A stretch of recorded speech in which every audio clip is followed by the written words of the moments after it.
नमस्कार मित्रांनो, आजच्या फूड व्लॉगमध्ये तुमचं परत एकदा स्वागत आहे. आणि आज मी तुम्हाला एक अतिशय म्हणजे सोपी रेसिपी दाखवणार आहे ना. म्हणजे आता सकाळचा टाइम आहे आणि मला पटकन काहीतरी बनवून टिफिनला घेऊन जायचं आहे. तरी टिफिनसाठी तर बेस्ट आहे, पण अदरवाईज तुम्ही असे नॉर्मल पण तुम्ही ती रेसिपी बनवून खाऊ शकता. एक फ्राईड राईसची रेसिपी मी तुमच्याशी शेअर करतोय. शेजवान फ्राईड राईस कम देसी स्टाईलमध्येच आपण बनवणार आहोत त्याला. तर ते कसं बनवायचं आहे तर मी तुम्हाला दाखवतो. चला सुरुवात करूया. तर मंडळी, आपली कढई आहे ना ऑलमोस्ट गरम झालेली आहे. तर ह्याच्यामध्ये आपण ऍड करणार आहोत हे ऑइल. एक 2 बारके चम्मच आपण ऑइल ऍड करणार आहोत. आणि हे ऑइल आहे ना, आता आपण हे असं कढईला पूर्ण फिरवून घ्यायचं आहे. म्हणजे कसं आहे, आपली कढई जी आहे ना ती नॉनस्टिक होऊन जाईल. हे बघा, हे असं ऑइल असं फिरवून घेतलं ना तर गॅसची फ्लेम आता मी थोडीशी वाढवणार आहे.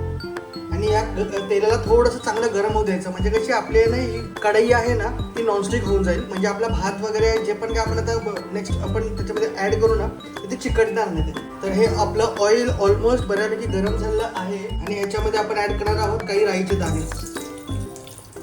हे बघा, राईचे दाणे टाकल्या चटकले सुरू झाले. म्हणजे आपलं ऑइल परफेक्ट गरम होतं.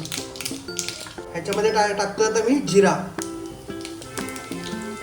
आता हे 2 मीडियम साईजचे कांदे आहेत, त्याला मी बारीक चॉप केलेलं आहे, ते ॲड करणार आहे ह्याच्यात. आणि याला छानपैकी आहे ना परतून घ्यायचं आहे. कमीत कमी 2 ते 3 मिनटं मला लागतील याला परतण्यासाठी. लो टू मीडियम आपण ठेवणार आहे गॅसला. हे पहा मित्रांनो, आपले जे अनियन्स आहेत ना ते ऑलमोस्ट मी 2 ते 3 मिनटं चांगले फ्राय केलेले आहेत. आता ह्या स्टेजला आपण ह्याच्यामध्ये ॲड करणार आहोत हे बारीक गाजर. हे बघा, गाजर आहेत ना मी एकदम असे बारीक जुलियन म्हणजे बोलतात ना एकदम असे बारीक मी असे कट केलेले आहेत, ते ॲड करणार आहे. म्हणजे गाजर पण आपले ना थोडे सॉफ्ट झाले पाहिजेत.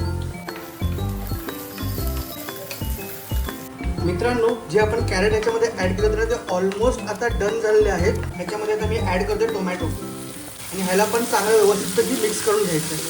गॅसची जी फ्लेम आहे ना ती मी थोडी हाय केली. आता बघा, व्यवस्थित मिक्स करून घ्यायचं आहे. ह्याला एकसारखं आहे ना कढईमध्ये पसरवून आहे ना लो फ्लेमवरती आहे ना आपण असं शिजू देणार आहोत कमीत कमी 2 ते 3 मिनटं. हे बघा मित्रांनो, आपले टोमॅटो आहेत ना ते ऑलमोस्ट खूप झालेले आहेत. त्याला पूर्णपणे आपल्याला शिजवायचे नाही आहेत, नाहीतर कसं त्याच्या ना पेस्ट टाईप होऊन जाईल. तर आता आपण ह्याच्यामध्ये ॲड करणार आहोत ही शिमला मिर्च. आता ॲड करणार आहोत. आणि या शिमला मिरचला आपण व्यवस्थितपणे आहे ना हाय फ्लेमवरती आता कुक करणार आहोत आपण. हे बघा, असं व्यवस्थित मिक्स करून घ्यायचं आहे. ह्याला एकसारखं पसरवून आहे ना आपण थोडंसं ह्याला शिजू देणार आहोत. गॅसची फ्लेम लो करायची आहे. तर हे बघा, ह्याला 1 मिनिट झालेला आहे. तर आता ह्याच्यामध्ये मी काही पावडर मसाले ॲड करणार आहे. ही अर्धा चमच हळद. हे तिखटाचं प्रमाण तुम्ही तुमच्या हिशोबाने कमी जास्त करू शकता. मी 1 चमच ॲड करतोय. आणि ही 1 चमच धना पावडर. आणि चवीनुसार मीठ थोडंसं कमी मी ॲड करणार आहे, कारण की ह्याच्यामध्ये आपण ॲड करणार आहोत शेजवान चटणी. तर कसं आहे, शेजवान चटणीमध्ये पण मीठ बऱ्यापैकी असतं.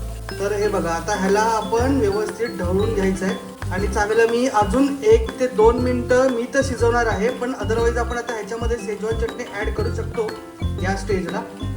पण मी ह्याला अजून थोडंसं शिजवणार आहे. हे बघा, ह्याला चांगल्यापैकी आहे ना असं एकसर पसरवून ह्याला शिजू देऊया आपण. ह्याच्यामध्ये ना मी हलकंसं पाणी पण ॲड करणार आहे, कारण की आपले मसाले आहेत ना ते जळले नाही पाहिजे. तुम्हाला पाहिजे असेल ना तर तुम्ही ह्याला लीड पण लावू शकता. पण लीड लावल्याने काय होणार मध्ये आपले ह्याचे जे कलर्स आहेत ना ते कलर्स थोडेसे नाहीसे होतील, थोडे असे ड्राय टाईप कलर येईल म्हणजे ह्याचा. तर ते कलर मेंटेन करण्यासाठी मी ह्याला लीड लावत नाही.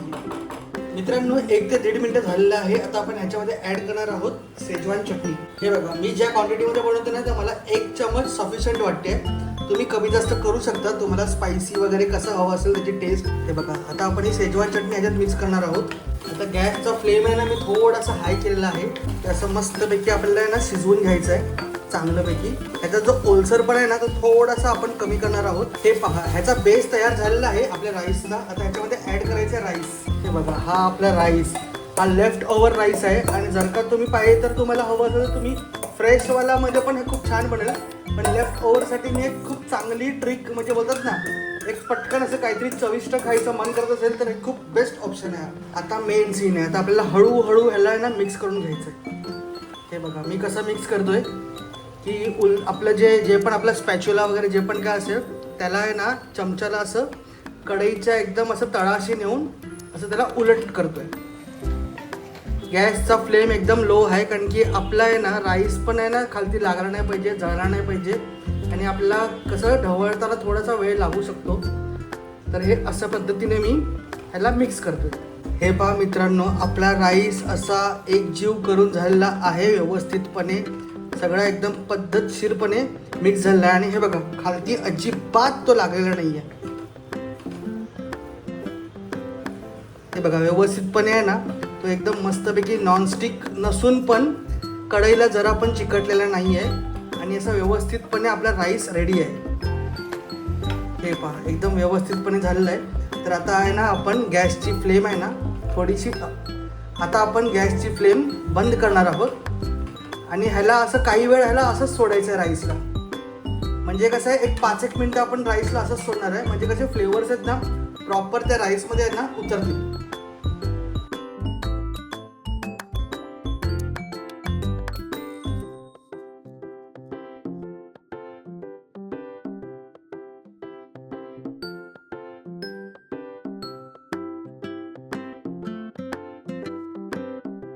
तर मित्रांनो, तुम्हाला माझी ही रेसिपी, सोपी रेसिपी, अगदी लेफ्ट ओव्हर राईसची रेसिपी तुम्हाला कशी वाटली ते मला सांगा. कमेंट करा, लाईक करा, सबस्क्राईब करा, शेअर करा. आणि नेक्स्ट व्हिडिओमध्ये मी तुम्हाला अजून काही म्हणजे असं म्हणजे व्हिडिओमध्ये दाखवू, त्यावेळी तुम्ही मला कमेंट कराल तर खूप सोपं होईल माझ्यासाठी. तर चला भेटूया नेक्स्ट व्हिडिओमध्ये.